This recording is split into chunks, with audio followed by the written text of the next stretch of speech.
Okay, this is Rising Dragon Fist Studios that we're in downtown LA. And this beautiful rainy Saturday. That's right. Yes. So good to be here with you guys. Yeah, I'm your host, Bombae. I'm happy to be joining two beautiful, talented, strapping young men, Pasquale and Erik. I just want to get a little intro on you guys. Tell me who you are, how you know each other. What in the world are we doing here? Hey, so I'm Pasquale, owner of RDF Studios, Rising Dragon Fist Studios. And we've been in this location for a little over a year. And so this is a house of drums. This is where we get to come in and practice Afro-Cuban and funk and hip hop and all the genres that we love to, practice and enjoy. And so we record music here, podcast streaming, but I'm here with my really good high school buddy, Erik.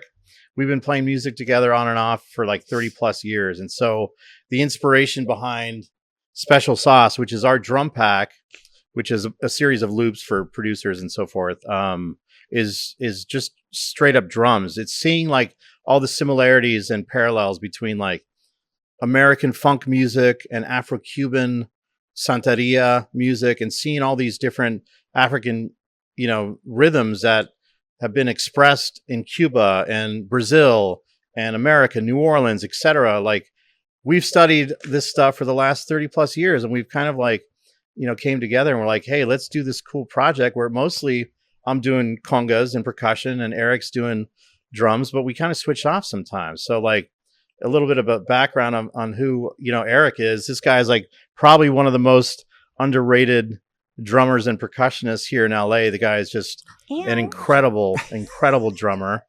And, back in high school when we were playing football together at St. Paul High School, he would just be, playing every single song he memorized from like the NWA albums, right? So I was like, man, this guy's cool. So I always had good taste in music. Yeah.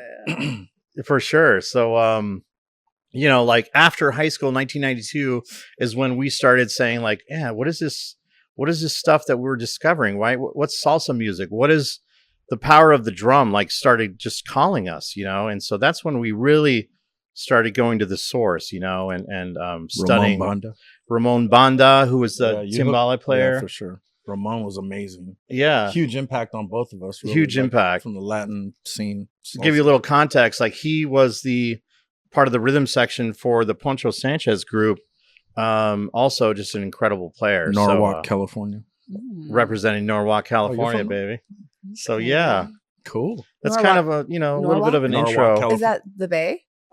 Southeast LA County. Next to Whittier. LA County. It's okay. Whittier. That's right. Santa Fe Springs. It's like 605 freeway. And you guys are both born and raised LA? Yes. Born and raised in Compton. Okay. So I was the only white guy. Two NWAs here in the studio with us today. That's right, baby. We're like the wannabe, Wiggers with attitude. Wiggers with attitude. Yeah, no, but I don't like, know. Sounds pretty authentic to me. Yeah. Yeah. Yeah. So our souls are black. We'll put it that. I mean, you play like your souls are black. So I'm not mad at it. Probably the best compliment we could ever get. So do you think that is something that was learned or that you kind of acquired over time just through exposure? That's a great question.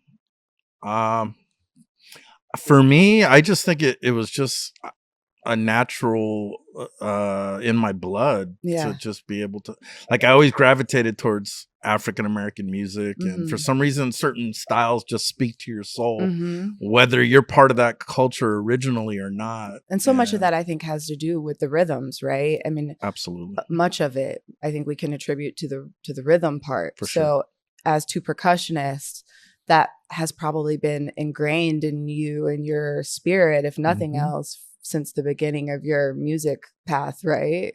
Absolutely. Oh, hell yeah. Yeah. Absolutely. It's and like there's a learning curve to whatever skill that one wants to learn, whether it's, calligraphy or playing music or whatever. And so I got a much later start. Erik was playing, in middle school and stuff. And I really started actually playing drums and music in 1992.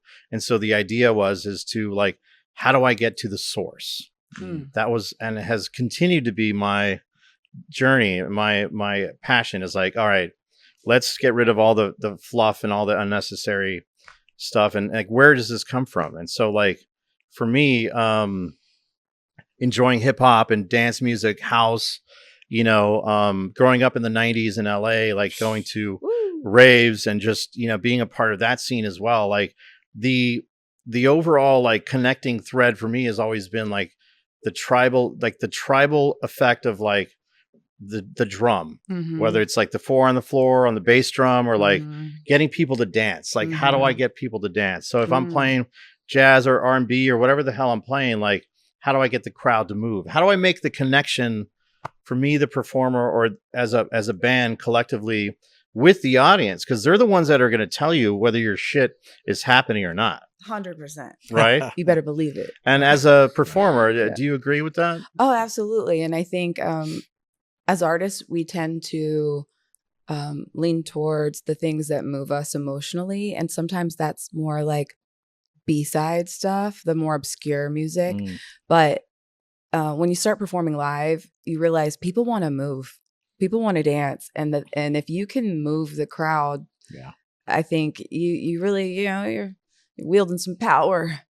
Yeah, some primal power. And it's our job as artists, and so like the evolution of this space, it was originally just like, how do I just get a space for myself to do my own music and play drums, and then that sort of evolved into like, hey, like let's get some recording equipment and now it's at the point where we're doing podcasts in here and just offering services to other artists besides ourselves. So it's grown from just the love of like, I need a space for myself to play the damn drums, because man, it's been a part of my life that I lost for a while. Now it's like at the forefront of my life. And so Rising Dragon Fist Studios is actually, this is a dojo. This is not a studio. This is a place where like independent artists, I don't care if you're like signed with a label or not, but if you have the desire to transform yourself and are willing to authentically put in the work to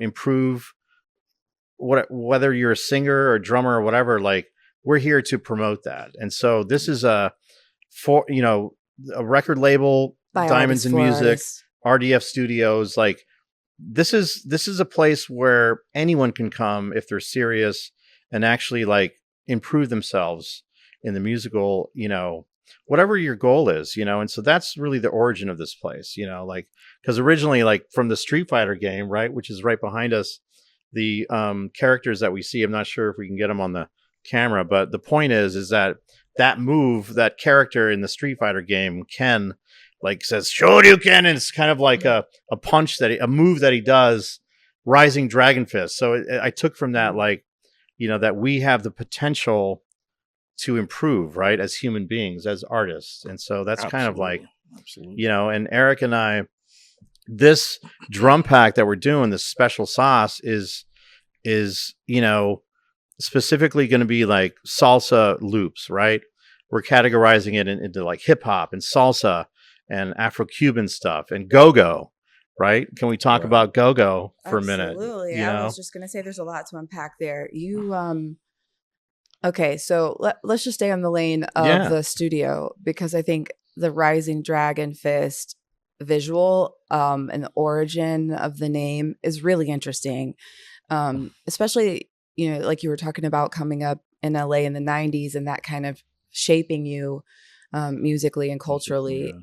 And that led you all the way to here, where you've built this beautiful palace, this dojo, where artists rhythmic can dojo. A rhythmic dojo. I like that. Yeah, you come get your ass kicked real quick. 100%. Kick some ass, maybe. Depending on how it goes. Come kick some ass. So full circle. Now that you have this, do you feel like protective of it? Are you selective about who you want in the space, what you want to happen here, or is this if you build it, they will come one, come all, business? Yeah, I think open sign over the door. No, definitely. Yeah, it's always like the commercial, like you want to have something where it's commercially viable, or like have some sort of like breaking even, or if it's a business by definition should make money. I think, being selective energetically is like what you're asking is so important because, you have a lot of different artists and all of them have different energies, positive or negative, and they're dealing with their own shit and they're trying to whatever. And some of them have a lot of integrity. Others just don't. And so it's definitely a learning curve. And yes, it's a resounding yes to like being selective, and not necessarily in a sort of like, oh, I'm too good for you sort of way. It's like, are you actually like going to show up? Well, yeah, and this is your baby. Oh yeah, it is. It's like the love of like the Saturday morning, like, I don't know if you used to watch it too, but like the Kung Fu movies on Channel 9 and 11, like I'd watch those for 3 hours. And that, it's funny that you mentioned that training sequence. Like that's the coolest shit ever. Cause like the dude's trying to do like one-handed push-ups and doing, or carrying the water buckets for like 3 hours. And I know like Wu-Tang took a lot from that too. But like, when I thought about like what I want to create in this space, it is the, because there's no shortcuts around that. There is no like with technology and whatever, like you can copy and paste like different parts of your vocals or your drum pattern or whatever you're playing and recording. That's great that you can do that now. But what about like back in the day when, man, it was just one fucking take, and John Coltrane or Louis Armstrong, when there was one fucking mic in the room and you had to perform that song, which is super complicated. Imagine performing Giant Steps, right, on the saxophone, or being the drummer, Elvin Jones, on that session and having to do it perfect. Like that, for me, is where it's at. Yeah. Like using technology and everything is great, but it's like elevating the musicianship part, the old school, individual, like internal musicianship, like mastery is where it's at for me. Ooh, so like, would you say that's gone nowadays? In current music? I think in many ways it is gone. I think it's absolutely fantastic to be able to just use all sorts of tools to like enhance your voice or whatever the case may be. I'm not saying like that is not cool. I'm saying that. But are you saying that? Kind of. What's your take on auto-tune? But how do you feel? Well, how do you really feel, Pasquale? How do you feel about auto-tune? No, I get it. I understand. God. Like, thank God. Thank God for technology. If we're being honest, she's pro technology. Let's hear that. I mean, I am so fluid and open-minded when it comes to the art and the act of creativity. I think you don't have to agree with it, but there's space for everything to exist for everyone. And, there's some songs and there's some artists that I would say there's some music that I love that we would not have if there were no autotune available for the vocalist. And there are songs and pieces of music that I love that I wish the vocalist was different or had autotune. Right. Yeah. Yeah. I do both. I'm not going to lie. So I record live analog on tape for my current project that I'm working on. It's a neo jazz, global soul, future soul project. We're going to put on vinyl. And so we do one live take all the way through all the vocals. That's awesome. What's the name of that project again? The project is called the Daria, which is it's like water or ocean in Farsi. Oh, cool. Nice. Yeah, Kid Gusto is he's the original player in our duo. And cool. He's a little bit of a phenom. He plays every instrument. He's a true purist jazz kid. And he ain't cutting me no available breaks. On all platforms very soon. Yes, the Daria, which is right now. So the Daria is our group moniker and self-titled EP. But the first 2 or 3 singles is all Bombae and Kid Gusto. Yeah. So we actually released a song yesterday called The Turtle. Yeah, it just dropped on all streaming platforms. Nice. Yeah, maybe we'll put that in the old podcast here. Yeah. But so for this project specifically, I don't use any auto-tune. No, we have natural reverb in the room. So you can actually sing. I can sing a little bit. I'm actually a songwriter. I love it. Who can sing a little. That's crazy. I love it. You got to give yourself more credit. You got a fantastic But I've also been voice. an EDM artist and I've done pop and R&B and all kinds of stuff that were heavily treated. We'll call them processed food. Processed music. Definitely. And again, some of those effects and the things that you can do with it and the subtleties and the nuances, I think it's an art. Yeah, it's it really is. I think right. there's a whole other conversation. You can be very creative with that. Yeah, and absolutely. Even I paint with my full palette of colors. Nice. I'm not opposed to any of that stuff. I think it should be a platform, like a springboard or a diving board, as opposed to a crutch. Absolutely. Where absolutely. Like recently, my good friend Esteban Adami is a phenomenal keyboard player.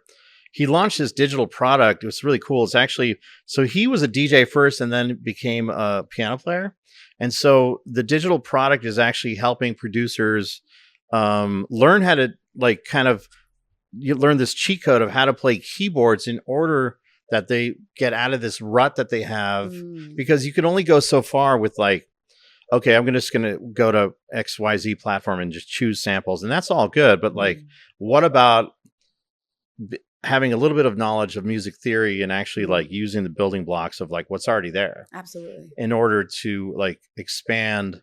It's just all language. It's all tools. It's math, being able to learn. You speak Spanish and you can only say "Hola, cómo estás." That's all good, but what if you could add another 100 words to that vocabulary? So yeah, and I also think that it's really important to kind of revisit or highlight that term mastery, because even recording, there's a lot of amazing singers and performers that are incredible live, because it's the vibe, right? It's the feeling that they're giving you in the room of you experiencing and sharing that sound, right? And the way it vibrates and resonates. Hell yeah.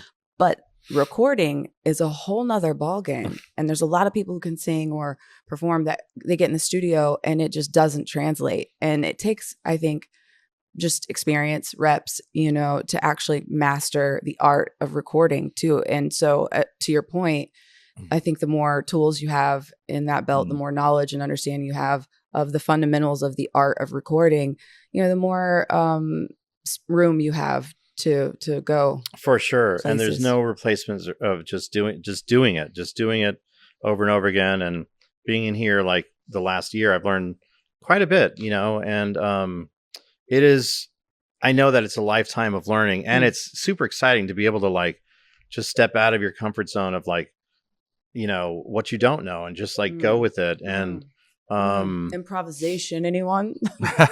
Hell yeah. Right. Yeah. It's I'm telling you right now, Pasquale, we're using auto-tune when we record my vocals on your songs. Okay. Okay. That's good. We can do that. Thank you. Cool. I mean, it's fine as long as you know how to work Melodyne. We'll be straight. Yeah. We got Melodyne. We got all sorts of plugins, and I think it's really special. Going back to Erik and I and our project Special Sauce, we have a love of specific types of music, specifically, go-go. When we both discovered kind of at the same time, I think you actually discovered go-go before I did. And what that is a specific type of funk music from the DC area that utilizes a lot of hand percussion. In fact, typically when you see a performance, there's the drummer, conga player. They call them Congo instead of the A. They use the O. It's Congo player, and then a cowbell player. There's heavy percussion, and it's the most important thing, which happens in what other types of music, right? Salsa. Yeah. But in my experience as a session percussionist working with American funk bands or whatever, I was always just the salt and pepper. So it's oh, you're too loud. Let's turn him down. And I was like, fuck that. I ain't the salt and pepper, man. I'm the meat and potatoes. For sure. Yeah. And that's what they do in go-go. It's the inverse, right? It's the inverse. Percussion, drums become the forefront. Bass, guitar, and piano or keyboards gets turned down. Yeah. It's literally the inverse. When I saw Familiar Faces, I went to DC to take a lesson with Go-Go Mickey, who was the original conga player with Rare Essence. Yeah. Amazing 4-hour lesson with him, and just a whole other talk about vocabulary, whole other way. I literally had to relearn how to play the congas, because the swing, the approach to the notes, their style of music is totally different than Afro-Cuban. And, fast forward to Afro-Cuban, sometimes the same patterns as Afro-Cuban, but just swung differently. Right? And the bata and the Afro-Cuban stuff. It's like assimilated into that. It's memory, right? You're just tapping gonna into ask, memory. how do you hold on to all that information? 'Cause Yeah. it's hard for someone who is not a percussionist to try to keep a beat, even the simplest of beats, in time, on time, you know, and to be the essentially like the floor or the backbone of the whole production or the whole band. You're setting the pace. They say the band's only as good as the drummer. 100%. Ultimately, yeah. If the Because you could have really drummer great sucks- musicians. If you have a shitty drummer, Yeah, y'all the suck. band sucks, Y'all even with the suck. best other musician. you know? Yeah, You're making me look conversely, It's like quite when you a responsibility. when you have a dope drummer who's like rock fucking solid, and like you're keeping it's time. it's the the captain time- of the the ship that like timekeeper, yeah, literally for sure. like everything The becomes heartbeat so of the easy. band. You're the The heartbeat. heartbeat of the You're band, setting yeah. the pace, bro. You're keeping For us sure. alive, dog. For sure. We need you. Keeping us above water. Yeah, don't fall asleep. Yeah, seriously. And to the point, you know, that you are also setting the tone in the room, the vibe in the room, like, you know, the cadence of the song and also the beats per minute. For sure. It decides how we're moving. How Some we're songs moving. are just not danceable because it's in that in between space. It's like Yeah. not fast Yeah, enough you're right. and it's not slow enough. It's Yeah. like, You're right. how do I do this? Very What- interesting you know? because the BPM For sure. changes everything. You know, like recently I played a song with another group and like we slowed it down. It became like exponentially funkier. It was like a more of a meters New Yeah. Orleans type thing. Yeah. And it was great. Interesting. Tempo. So yeah, go-go I think represents for me like the only African American genre of music that holds percussion as the most important element. And so that's what drew me into it. And that's what I love playing. It's so much fun to play. And it's great. And hopefully like at the end of my lifetime, I'll be able to play it correctly because it takes a lot of fucking effort to be able to play one genre correctly, right? Absolutely. Reggae, funk. Like you say, oh, I can play everything. Cool. There's like, always let me something else see to you. learn. Yeah. You know? Yeah. Just Prove it. Yeah. Lifelong students It is. of our instrument and craft. Right? Truly. Which, To again, that mastery term, right? Like it's not even I think a set number of hours and it because everyone learns 10,000 hour rule. right? But everyone Malcolm moves at their own Gladwell. pace. Yeah. So I think it becomes like those refresher courses. Are you getting the booster shot or not? You know, Or not. Yeah, 'Cause exactly. then you might have done that once upon a time, but it's worn off now. We're Right. doing something else. We're So, doing something else. yeah, I think you got to stay in it, right? True. Yeah, like the way they played whatever salsa is now timba, the evolution of Cuban music, like evolves so quickly, right? Even go-go here or whatever. Like the first time I learned how to play like reggae percussion, it's for me, it's all beautiful. Like it's an opportunity to delve into that culture and to taste learn the about food. this country. Like it's so beautiful. Every single type of music is like a treasure to like unearth and to unopen, to open up and to like discover. And when you crack the code and you finally get it, because like I know when I sing and work on Afrobeat songs, and I'm of African descent, right? It's supposed to be in me, but it takes me a minute to catch that cadence of the delivery of the lyrics. Right. The timing is different than I would. It's a different culture. Where you normally put it, right? Right. The placement, and the of inflection and the cadence of the words. It's like, it's something totally different. And it really takes me a moment to kind of get it. And so I'm wondering, as percussionists, is that something that you experience Same where? thing. Absolutely. Yeah. Because in America, it's basically 2 and 4 here, right? With the grooves. And when you're studying Afro-Cuban music, there is necessarily no 2 and 4. Right. There's no backbeat like the way we do it in America. As hell, you know, it's like boom, bat, boom. It's a total different. Boom, bat, boom. Right. It's like, nope, you didn't play. No, I thought I'm playing it correctly. No, you're not. Yeah. Move over. Let me play that shit for you. Because you got to feel it. You gotta You got to like feel it. one of the most amazing memories was like an 8-year-old kid in Cuba telling me that. He's like, yeah, you suck. Move over. That ain't right. Move over. Gringo. You know, Totally. move over, bacon. Now there's something easier. Like he played this, what I thought was kind of a basic pattern, but I wasn't putting it in the right spot. And just as an example, like the music of Santeria, right, is a combination of like the vocals, the dancing, and the drumming, like synchronizing in order that if you have this ceremony for a certain, you know, saint or orisha, like all of it has to come together in order for that orisha to become known and present in that room, you know? So and when it does click, when it finally, and you're like, I'm you feeling feel it. it. You'll You feel it I'm in the literally. flow. Remember what happened to me in In Colorado. It's Yeah. spiritual, right? Oh, Well, it you could get feel scary, there's too. something You different. feel something going on where I had to like walk out of the room to get my breath. And Sure. Yeah. it's so hypnotic and magnetic. Yeah, and that absolutely. it can get you, if you're not careful, it could get you into a trance. Mm-hmm. And I kind of felt some of that with Los Muñequitos when Mhm. we were at a clinic with them. Clinic, right? yeah, in Boulder, Colorado. Yeah, we drove out there, And the music was so hypnotic, the rhythms, and we were Mhm. singing with. They were letting us sing with them Mm. too, and Mhm. I felt like something was starting to come over me to where it kind of was. scared me, and I had to like walk out. Like, Yeah, because it's like it's a spell almost. It just can be, put you in a yeah. trance. Yeah. if Especially you get with locked into it voice. emotionally and you're singing, yeah, especially Yeah. the voice. and that patterns, those rhythmic patterns, especially the way they do it, it's so strong and Mm. perfect. Mm. The groove that like it can take over you if you're sensitive to that, which I can be, being a drummer and all that. Mhm. So And have you guys both ever, or either of you ever experienced a moment where you were playing with a group or, in a whatever setting, but there was multiple players and you get into that point where all of a sudden you're having like an out of body experience and it's absolutely. transcendental. Yeah. It doesn't matter. It happened. All musicians, I think, have had that experience where like Tell me about your experience. the clouds open up and the heavens rain down. You're like floating. Yeah, your you're whole like kit is you're locked floating. into that. Yes, you're locked into that moment in space and time, and it's ultimately why it's one of the best gifts you can get being a musician. Yeah. Because you lose track of space and time. You're That's locked right. into that, and that's why you do it.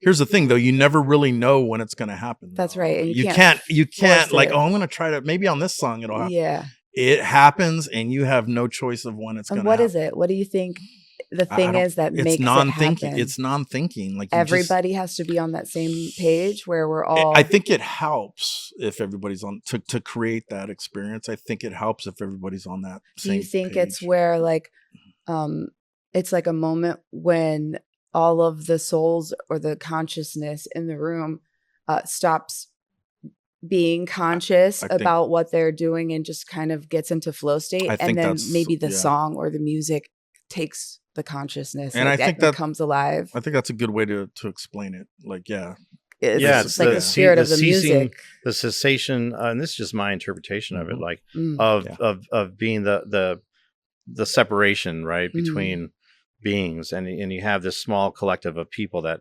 decide to make music together, and those notes, those frequencies, lead you to other doors that sometimes like it all clicks, and it could happen for a few seconds or sometimes an hour, and it's unpredictable. Like I'm saying, you slow can't down or speed up or like cease to exist. Cease to exist for me, like it goes out the window. Like you talk about that flow state, and that's the dopest shit ever, because like you've decided it's a drug. It's a gift. Yeah, it is. It is. And it really, like that high that you feel, because like you're letting yourself go, like the surrender part of it as an individual. Like, no, look at me, because a lot of musicians are kind of caught with their ego.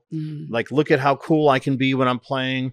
Look at what I can actually play, the notes that I can play, or the technique that I have. But all that shit doesn't matter. It's like ego is out the door. Yeah, it stops us, right? It stops us in our everyday lives, and it stops us when we're trying to make beautiful music with one another. And I think the intention changes when ego steps out of the way, and it becomes more again about the music itself, the project at hand, which I also think is really important in a studio space where, like you were saying, you want the right energy in here.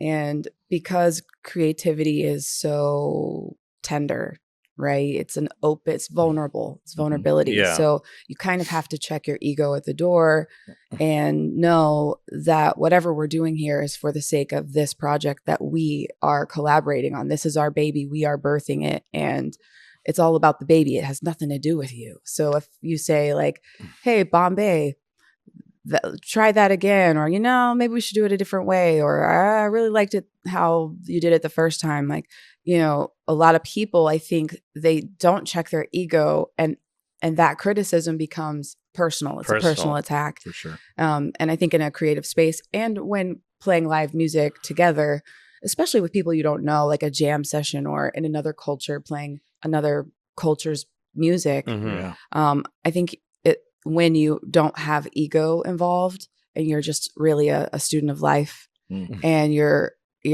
submitting yourself to the work, to the art, to the baby that we're all here to rear up and bring into fruition. I think that is when it becomes spiritual. Correct. I think you're right on that. Yeah. That's a good way. Right on. Agree? Yeah, For sure. it's absolutely a requirement. Check your fucking ego at the door, because otherwise, like, that key is not going to open that door. Right. Like, it's not going. That's hard to find though, because us musicians, we are full of ego, and You almost have to be though, right? yeah, to get to that point, you need some ego, but it's hard to check it. Somebody told me that in order to be a professional musician or artist, you have to be narcissistic. It's a trait that you can't. It's a drive that'll keep you to be the best you can. Yeah, and there's a distinction between, like, confidence in oneself and that momentum, and, like, integrity, keeping your promises. I'm going to practice X amount of hours a day, no matter what. I don't care. But are if you I practicing have to see my, to be like, look at babysit my me? son or pick up Look whatever? how good Like, I there am? is, I'm like, sure plenty are. there is, like, this, and the more you build that muscle. So yeah, but it can, I think, maybe get diluted with arrogance or something. But if it's not. But if you're going to be in the limelight, right? If they're literally going to put this spotlight on your face and we're going to talk about yourself, right? A lot of people can't do that because they don't feel good about what they would have to say. That's totally me. I don't believe him. I know it's He's like, I'm humble. That's totally me. Like, I don't. Yeah. You're like, don't look at me. I'm just the drummer. I'm total. That's who I am. You like me, and I think that's why I'm not farther in this profession than I could be, because that's deep. Yeah, for me it was really about the music, but and you want to do it professionally. You want to play with the best. But you don't want to. But there's a lot of bullshit that comes with that too. Like what? You just so I'm not really necessarily in the music profession anymore. Yeah. But you still play, right? I still play. Yeah, you're still working on projects. Absolutely. You're a professional. Well, yeah, sort of. But yeah, no, there's a lot of bullshit you got to put up with. Let's talk about this. To be a full-time musician. Yeah. Well, number one, sometimes you got to play music that sucks. Yeah. Because you got to pay the bills. Yeah. And thankfully, I don't have to do that. So this is a really good segue. How does one remain a professional? Let's talk about sustainability. Being an entrepreneur and, like, always involved with this family business, I've never really. I was maybe a full-time musician for a few years, but I never.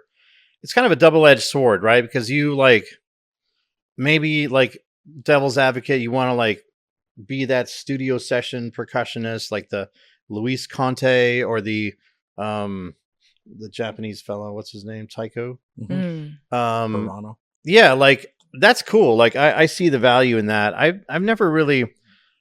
Music for me has always been something of, like, if I'm really passionate about that project, I'll be involved with it because we've all been in the wedding bands and shit and just died a slow death of playing the top 40 covers and stuff, and there's a lot of value in that too, like learning all these tunes and having the vocabulary and all that stuff, but it's not my cup of tea. So same. Not sure if I answered your question. What I'm hearing right now is there's a balance. It's a balancing act. Yeah, there's a balancing act because it's really a choice. If you have to, and I know a lot of musicians that need to make a living they've made a choice to just do music full time, right? Like playing at the church gigs, playing at whatever gig, if it pays me, doesn't even matter how much that amount is. But it's a choice. And so I've made the choice not to do that. I would much rather only exclusively work on music projects that I want to do and that fill my soul and my heart with, like, the light of, the passion of why the hell I'm doing it. Otherwise, like, you could be a plumber, you can make money doing a lot of different things. So do you think that there's a difference between having talent as a musician and, you know, because a lot of people are good at playing music or whatever, but do you think there's a difference in being talented and being creative? And maybe, let's say the path you've chosen leans you more towards the creative side, like it's more important to you to honor the act of your creativity and the, you know, kind of keep that sacred over like just leveraging your talents for money, because you could be a gun for hire, right? Sure. Yeah, and I think it's funny that you should ask that, because at 18, like, I had my own little group and was like more in creative control. Then I kind of decided, after a few bounce checks from, you know, different venues, I was like, fuck that. I don't want to be the band leader. I just want to show up and play the gig, get paid, and go home. It's a lot easier that way, and you lose a lot of creative control. So like now I'm at the point where, yeah, I'd much rather, you know, not be necessarily commercially viable. Like Rick Rubin talks about this a lot, right? The guy who produced, you know, Chili Peppers, all sorts of different people. He talks about like not even worrying about the result of what you're doing, being completely free of the commercial, I got to get paid to do this, or what's in it for me. What's in it for you is the creative act of doing that thing. And so that's where I'm in. That's the place that I'm in right now. And so it allows me to, you know, just be completely, fully immersed in that, because like, yeah, I have this space, and yeah, we got to pay rent, and yeah, the bills are coming in, but like, okay, at the end of your fucking short life, like, what did you say? You know? What did you actually say? Were you just like a in Italian we say pappagallo, a parrot that just, you know, mimics what other people are doing cover songs for the rest of your life? Like, or like, you know, you can actually find your own voice. So what is that? What does your own voice mean? I saw this interview with Santana. He was talking about, like, you know, when you first start playing guitar, for example, you're like emulating Buddy Guy and anyone that you love, right? You're learning their licks, Stevie Ray Vaughan, but then like you're jamming out and you play one note that's solely and wholly, completely just you. Yeah. That's so deep. Yeah. And look at Santana. Like, we often talk about this, right, Eric? Like the divergence, like when, you know, John McLaughlin, who's a famous jazz, you know, guitar player, and Santana did an album together. It was called Love, Devotion, and Surrender. It was around 1972. It was kind of like Santana was like in the realm of like fusion, Latin, jazz, whatever it was fucking beautiful. That one album that they did, but they decided to go like, and I respect both of them. You know, McLaughlin decided to go more of just his way, which was selling less albums, doing more of his vision. And Santana, you know, went out and played Oye Como Va for the next 30 years. Am I mad at Santana for doing that? No, because he's still one of the icons in the industry. Bro. And he is still the reason why I actually play music. So I'm not saying it's right or wrong. Is your first like memory of seeing or hearing a musician and going, I want to do that? I heard the conga drums. Like, I heard the Afro-Cuban percussion when I was probably after high school, maybe. And I started to actually explore like my musical identity, and it's like, what is that sound? Yeah. You know, it just was different, hit different. And it just hit me like a silver bullet. Yeah. I was like, I need to learn how to play that shit. Yeah. You know, and so who is this angel?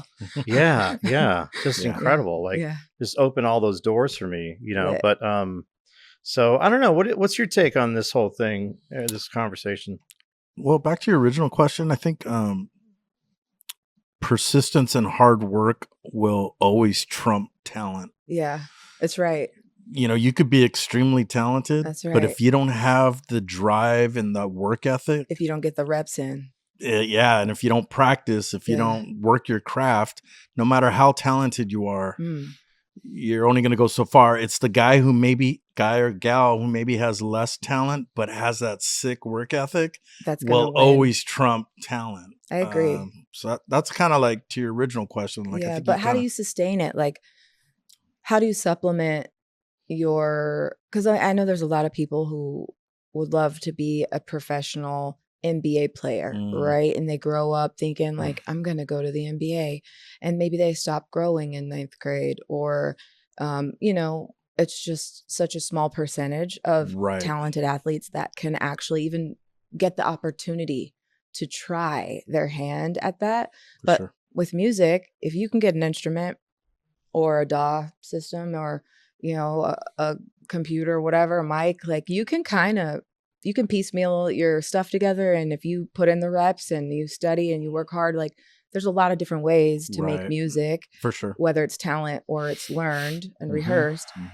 There's a million you could be a wedding singer, you could be you could be a producer that sells beats or packs on Splice. For sure. You can sell, book your own gigs. You can all kinds of things, right? You can just record stuff and put it out, and then hope to get heard. And maybe you can monetize off of streams, or sell merch. Maybe you get a local buzz and you just sell T-shirts at every concert. Like there's a lot of different ways, but like Instagram now too. Right. A lot of people are like, media. you got a lot of Instagram drummers now. I notice where they just post themselves on Instagram. They're not in their bedroom. Correct. And they're not playing with any bands, but they get tons of likes and tons of views. And now and it's being monetized. So that's another avenue that wasn't available when I was growing up in the 80s and 90s. And I think that's a really interesting point about 2000. Social media. Do you guys put your stuff online? I do. Yeah. YouTube or Instagram. I post myself on there. Yeah. It's just another, platform to. Yeah. I think there's challenges, whatever you want to decide to do. Like you're always going to suck at it. And then you'll probably, if you pursue it, be a little bit better and good and great and then excellent. Like there is anything.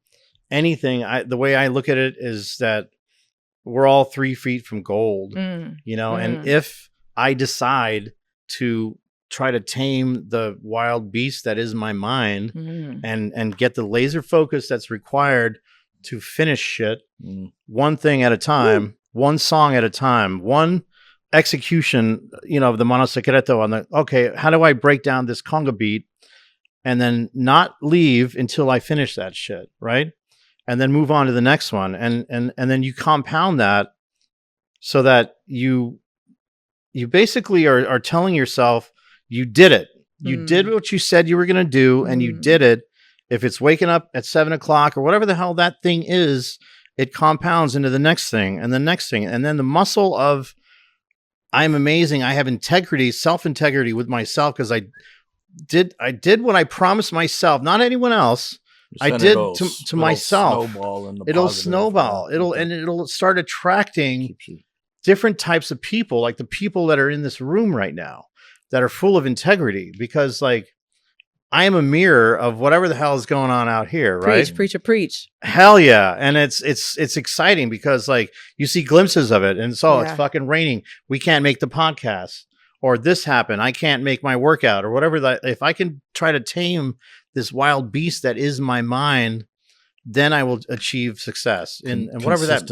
Right? And success doesn't mean like, 8 figures in the bank, although that would be great. I'm not opposed to that. Like with music, this is something that like God, like I answered the call to do this. And there's nothing that I've had more fun with in my life thus far than creating music, both by myself and with others. And to share that gift is just such a blessing.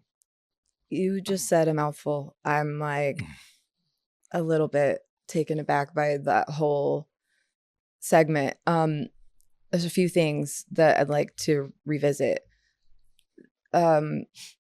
Consistency and drive. One, do you think that is something that most artists struggle with, most musicians struggle with? And if so, why? Or because I hear that so often, like we all kind of have the same struggle. Our experience is very similar, at least all the musicians that I know. We all kind of like, we have it, right? We want it, but the follow through game is weak. And I don't know if that is because of societal standards and just getting like beat down by rejection, or, you know, carrying the weight of the responsibility of like, got to pay the bills, got to get a day job because this isn't going to pay. Sure. Or do you think that like, so I guess the first question is it a symptom of society that like we don't honor our artists, we don't value our creatives and pay them livable wages? Is that like a society problem, or is it an us problem, like a personality trait? I think that it's we a have to perspective overcome? problem. I think it can be either or both, or whatever the way I see the world, because in my personal life, series of decisions, all the trajectory of my musical career since 18, now I'm 51, right? Like I think that it's all self-inflicted. Most of the suffering of the world is like me understanding that I'm enough, understanding that where I'm at, as a drummer, as a percussionist. Like someone was talking about this in an interview recently, how drummers and musicians in general after the gig talking to each other are always like, I sucked, man. I sounded like shit. And they had the most amazing performance, right? We are so hard on ourselves as musicians that I think if I can give myself a little bit more grace and say like, no, I actually I did great. You did good. Like that will change the perspective. So do you think that's perfectionism? Yeah, total perfectionism. Like that's is that a trait required, but you know, in order to be a really good creative, a professional? Or do you think we are just like, it's so competitive, it's such a saturated, you know, space that we are hard on ourselves? Or what do you think that is? Yeah, it's a great open-ended question. I think like no one else in the world can play congas like I can. Nobody in the planet can play drums like you can. That's right. Nobody can sing the way you can sing. I don't care if they're hitting the same note. All of your life and emotions and hardships and negative and positive energy and everything that makes who you are. And when you hit that instrument or you produce that note with your voice, there's no one else on the planet that can reproduce that shit. That's right. There's only one. There's only one. Yeah. And so that fact, that idea, that notion of there's no other me on the entire planet, like that's why, like, you see some artists that sell out shows with Taylor Swift, whether you like her or not. Like, she fucking sold out how many shows in a row? That's incredible. Or Beyonce, or any number of artists that like have realized that about themselves, because we all have it. What do you think that so my second question was going to be about success and your definition of success.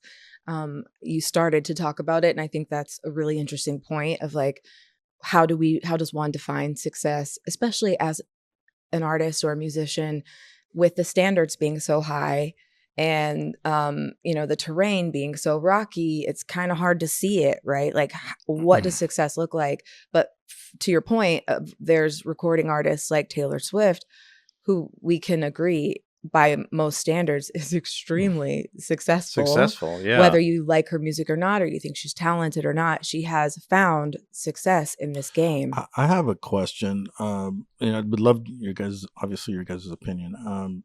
If a musician or artist is successful by, let's say, American standards, is there like more of an objective reality of what is considered really good music or not? Has always been my... I think it doesn't have anything to do with the music. What do you think? Quite frankly, what do you think it is? I think it's about connecting with an audience, because people buy into the person, to the brand, to the idea, not really, and how it relates to them. I don't think it has anything to do with the music. The music, I mean, of course, it doesn't hurt to have Max Martin like pumping out Billboard toppers for you, you know, but like, no shade to, you know, a Taylor Swift or any other Max Martin collabor, but you know, that's kind of a cheat code, I'd say. You got somebody that's gonna guarantee you a hit, and you can actually make money on streams. Like, of course, there's a formula there, right?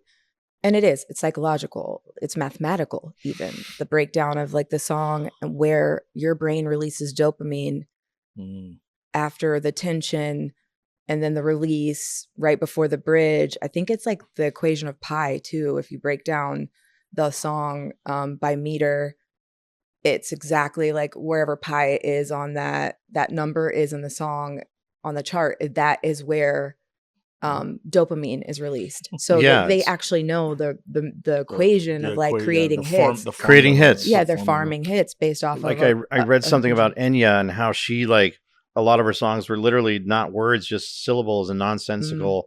But she, before she recorded her first album, like spent 6 years studying psychology and studying the frequencies of what syllables created what reactions. And so like it's all about like, okay, what do I want to create in the world? Like, what if your idea of success is, you know, $10 million in the bank, then cool. If your idea of success is like hanging out with your boys and just doing something in the studio and not even giving a shit about if not even one person even ever hears about your music, then that's cool too. Because if it's literally like your perspective, whatever you want to create on the blank canvas that is this world, like, as far as I'm concerned, I would love to like figure out what's already there as far as like you're talking about songwriting and like the formula of a good song and what is sort of like the accepted you know, formula of a great song that's a hit song. What makes a hit song? And at the same time, like infusing my own originality in that stuff, because like you have to ask yourself the question of like, man, is like does everything sound the same? Like when you turn on your radio or you get your Spotify algorithms, right? You choose this song and then boom, 50 other songs are chosen for you. Like, okay. Are algorithms killing originality? Because this is an algorithmic world that we live in and everything is controlled by the algorithm. And if we're all trying to get seen, and you know that if you play the game, right, you will get seen you're more. Going to get pushed. If you don't, if it's too far outside the bounds of whatever they set, the algorithm sets, then you get shadow banned. Nobody ever hears it. So it's like, it's a fine line to walk, right? Like, do we want to reach an audience? Because if you have the greatest song ever recorded and no one ever hears it, what does it matter? Did it even happen? Did the tree fall in the woods? Like, I think like everything comes in cycles, and I see like people talking about, like, we had good conversation with Eric Mayo about this, and you know how like physical merchandise is coming back, vinyl, you know, cassettes, even like people doing stuff on flash drives. Whereas before it was all like streaming, or even still now to a point, but now like, oh, Spotify's bad. Everyone's coming off of Spotify. So it's all cycles. But I think ultimately, like if I'm always chasing my tail of like, shit, this is what sounds good. Oh, I need to switch to reggaeton instead of like being really authentic with like, this is what I like. You know, how many people know about go-go? Eric and I have been playing go-go for like 10 years, not because like it's the hippest new fad in LA, and maybe it never will be, but it doesn't matter because it's, for us, it's like the dopest music ever created, you know, and it's the funnest to play, and it like just imbues us with like positivity and you know, like, so it's why LA? Do you think there's like something like why are you still in LA? I ask myself the same question. Are there more opportunities as a musician here, or? Yeah, because it's the entertainment capital. I mean, there's a lot of opportunity here for music. What kind of stuff outside of gigging? Like, do you do sessions for film or commercial, or do you see those opportunities? Like, what are these artists moving to LA to make it big who don't get signed to a record label? What else keeps them here? What can they do? Sure. I mean, it's definitely like a huge, you know, draw as far as like anyone who wants to be an actor or musician, maybe more so New York for musicians, but like maybe because it's Hollywood is here. I think as a company, as a, you know, studio, we are definitely growing a music library in order to get it to more, you know, sync licensing for music and television, and to create a library that, again, is our unique sound, right? Developing and clarifying and distilling that sound into something that's like a clear menu. Here, this is what we do. You know, we don't talk about sync for a minute. Yeah, absolutely. It's guys fascinating. Are you making music for sync licensing? Yeah. I've been making music for sync licensing for about a year now. And I've worked with different artists that have a lot of sync placements. Erik has had some placements. And so there is more and more content. It's something that's never going to go away. In fact, it's getting bigger and bigger and bigger. So, right. So how many streaming platforms do you have? Netflix, Tubi. There's just an explosion of content. People are going to need music for all of that stuff. So it's exciting, you know, certainly more exciting than picking up my congas and getting paid $20 to play at a local dive like I did when I was in my 20s. Fuck that. I'm not doing that shit anymore. Are you guys going to be like making that a priority here for RDF? Are you going to like create a division where you focus on 100% placements? What's that look like?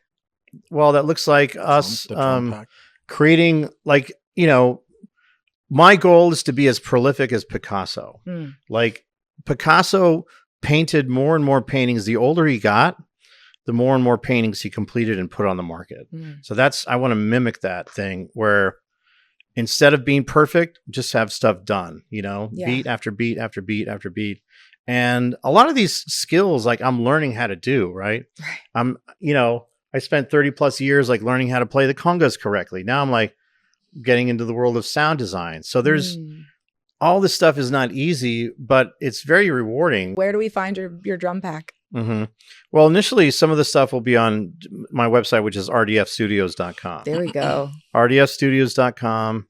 We'll have the drum pack. And then, so yeah, the idea is to have like a whole library of digital products that we're selling, because as we know, like digital products, digital assets, digital anything, digital course on how to wipe your ass.com. Like, you know, like you can sell that shit if you market it correctly. And it's actually right. No, seriously. Where's the lie? 99% of the digital products that are out there are bullshit. It's like how to make a digital product, buy my digital product, which is how to, you know, but where people are making money. They're sustaining. People are making money.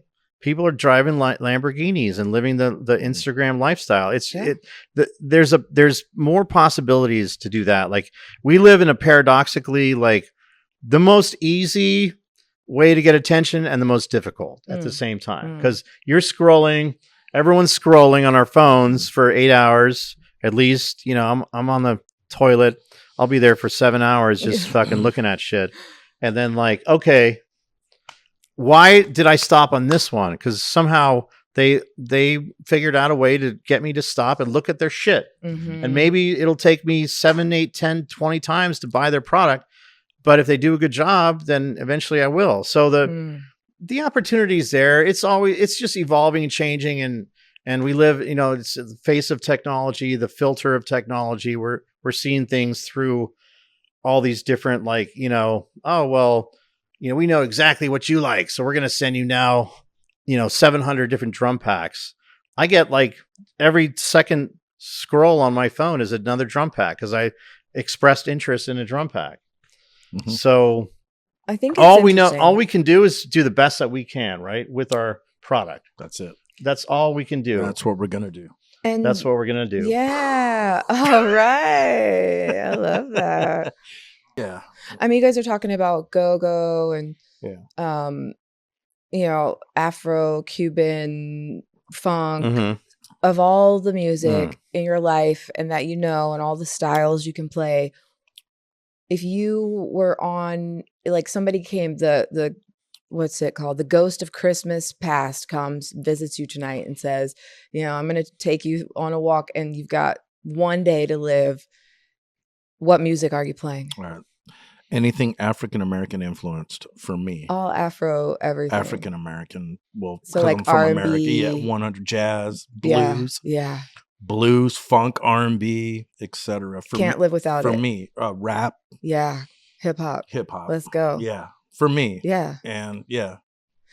That's like if a being came from another that would be my answer to your question. Yeah, for sure. You're like, you have to listen to this music.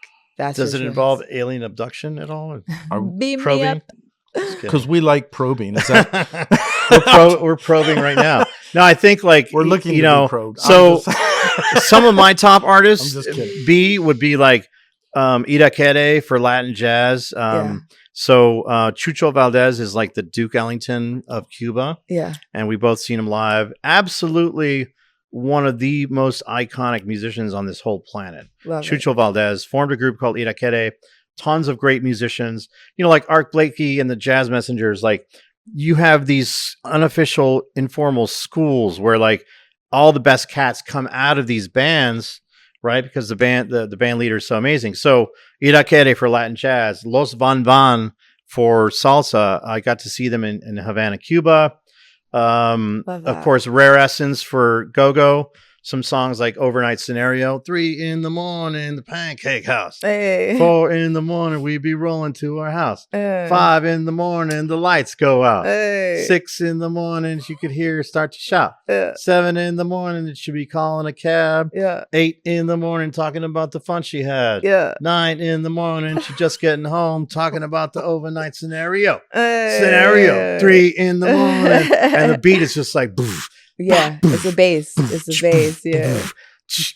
I love that. It's fun here. It's a vibe in RDF's dojo. It's my favorite dojo. Okay. This is it. Is there anything that, like, what do you see for RDF Studios in the near future? Who would you like to be here? What would you like to see happen here? What would you like people to know is possible in your space? I'd love to have you interview everyone. I'd like to invite you back. Thanks. Every day. I'll just move in. Just move in. Yeah. It's been a real pleasure. Nice. Like, I think you're incredible. You're very articulate. And like, I think being an artist is a different perspective. Not that like, it's like this cool club that no one's in. It's just a different, and you bring that to your questions. Thank you. And you bring that to I think like what I want to create is integrity, like showing up and doing the most important things, like that 80-20, right? I can worry about the bullshit and spend 5 hours doing something like fiddling around with something that's not important, or I could do the most difficult thing the first thing in the morning. And you know what I'm saying? And so like, I want to create a collective of musicians from RDF Studios that has boundless amounts of integrity, that like we can say, hey, B, I need you to do these vocals. I need some drums, but tomorrow we need to get this shit done tomorrow, so that this space becomes a safe space. A safe space. A total musical safe space. A musical safe space. Yeah. I like that. You like Isn't that? that great? Yeah. Nice job. Well, turns out this is a safe space. And Extremely. I would argue that this is what safe space sounds like. Cool. It's nice. like the ego's checked, wide open space for creativity to flow, for conversations to be had, for good music to be made, for friends to just take a load off and share, break bread. I think you've done a good job here. It feels like that, and it sounds like that. I mean, the music that you guys have been recording in this room, I mean, the sound quality is top tier. Is dialed in all the way. It sounds crispy. So anybody who comes in here is gonna they're gonna fall in love with the sound that they leave with. And I think energy is everything. It's not weird. You're not gonna feel any type of way, or you come here, you feel like no Diddy or Epstein vibes in here, guys. Don't worry about it. Don't Diddy them, diddler. Don't Diddy them. It's really what it's all about. Like, how can I share this safe space and really like turn up the volume, like to be able to like get to know each other, and it's like anything, like the chemistry of working with someone, and then you get to know that person, what they want, what they don't want. It's intimate. To be creative, right? This is not a huge ass studio. This is not, but it doesn't matter, because look at all the wonderful music, Led Zeppelin, the Beatles, like they were all in the same room and they figured that shit out. Like there's always going to be another microphone, another mixer, another thing to buy. But like, how can I use the stuff that I already got? So you think it's more about the intention than the technology? 100,000%. The intention. Always in life.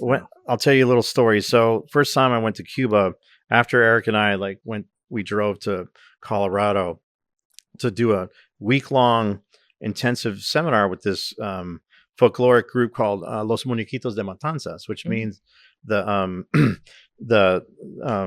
dolls. Muñequitos is dolls. So they've been around since the 50s. Point is that they were playing at that time. Now they're like sponsored by Mopork and have these amazing congas. But during like the 96 trip that I took, never forget this, guys. Like they were playing on the old congas, man. It was like these congas were kind of falling apart. But then when they would hit them and get the tone from these dilapidated old congas, oh, I've never heard such an incredible tone. Toka doesn't give you that sound, bro. It's like the intention of like seasoned, like my what am I putting in? What am I putting into this piano note or conga strike or the drum set? It's like my humanity. It's my soul. It's my everything. It's not my fucking AI, because maybe that shit, like I want to sound like a falsetto, like triple whatever. I need that for my song, and I just use that real quick. I'm not like shit's coming anyway.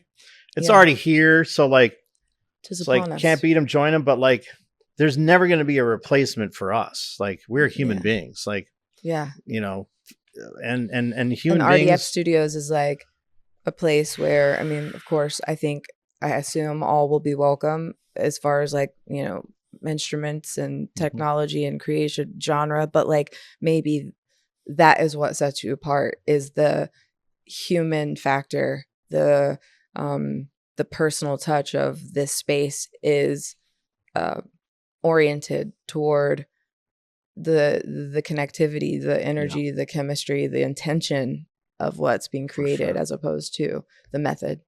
For sure. As opposed to the method. Yeah. I think like something I've learned from Eric Mayo, an engineer, that hopefully we'll get him on for the next podcast. But the point is like, love him. His listening skills. It's all about like, okay, you're an artist, you want to do punk or R&B or whatever you're doing. Like, what do you want to convey? You know, and how can I truly listen to who you are, what kind of artist you want to be, what do you want to sound like? It's all about the listening, you know. And amazing.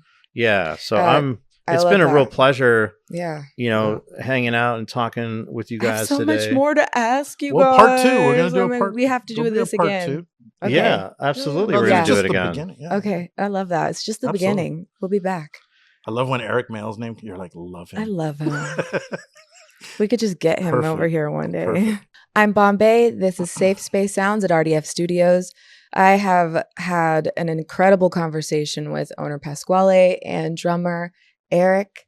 These two guys are a deep well of musical knowledge, and I'm going to need to sit with them again to get to the bottom of it. So tune in next time, and we love you.